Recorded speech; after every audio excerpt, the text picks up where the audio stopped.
les limites du mental. Si on arrive à comprendre le fonctionnement de notre mental, on arrivera plus facilement à s'en servir, on comprendra éventuellement les dysfonctionnements qu'il peut y avoir et on pourra s'en servir de manière beaucoup plus efficace lorsqu'on doit faire une tâche.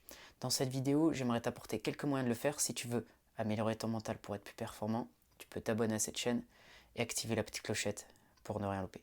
Donc la première chose que je vais te partager vis-à-vis du mental, c'est que c'est un outil formidable si tu veux accomplir des choses, accomplir une stratégie, dérouler une stratégie pour atteindre un objectif.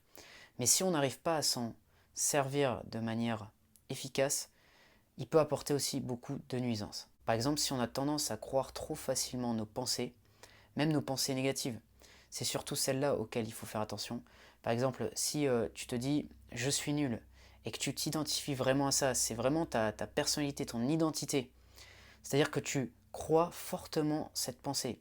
Ou si tu te dis j'ai fait n'importe quoi sur ce projet et tu crois vraiment tout ça. Alors peut-être que tu as fait des erreurs, mais si tu t'identifies trop, de manière trop importante à cette pensée, ça peut te définir toute ta personne. Parce qu'on finit par s'identifier de manière trop importante. Encore une autre pensée négative, ça peut être tout le monde m'en veut, parce que quelqu'un t'a fait une remarque. Donc encore une fois, on peut avoir tendance à exagérer ces pensées dysfonctionnelles et c'est là que ça peut être un obstacle au lieu d'être un avantage d'utiliser son mental. Donc lorsque tu vas trop croire ton mental, tu vas avoir tendance à être limité. Le but ici, c'est vraiment d'être beaucoup plus serein et d'être en contrôle de son mental, de voir ce qui va et ce qui ne va pas. Parce qu'il va avoir tendance à se centrer davantage sur la négativité. Et si tu n'es pas en recul, si tu n'es pas en conscience par rapport à ça, parfois ça peut te freiner.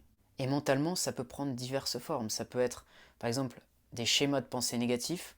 Comme je te disais, tu vas avoir des pensées négatives, ça va conditionner ton action et forcément le résultat ne sera pas le même que si tu te sens motivé, confiant, parce que tes pensées, ton état d'esprit sont alignés avec ça. Un autre exemple où notre mental va avoir tendance à nous limiter, c'est lorsqu'on va procrastiner.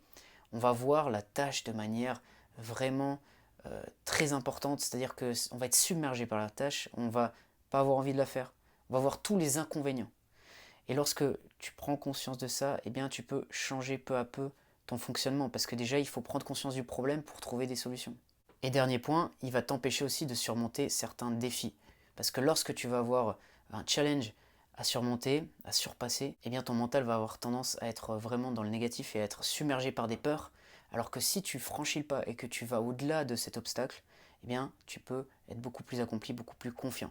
Donc prendre conscience aussi de ça, ça peut t'aider à être plus efficace au niveau de tes habitudes. Donc voilà ce que je vais te partager dans cette vidéo, j'espère que ça va t'aider. Si c'est le cas, tu peux mettre un j'aime, tu peux t'abonner à cette chaîne si tu veux d'autres contenus sur la préparation mentale. Et si tu veux faire un coaching personnalisé, tu peux me contacter, il y a mon email dans la description. Je te dis à bientôt pour une prochaine vidéo.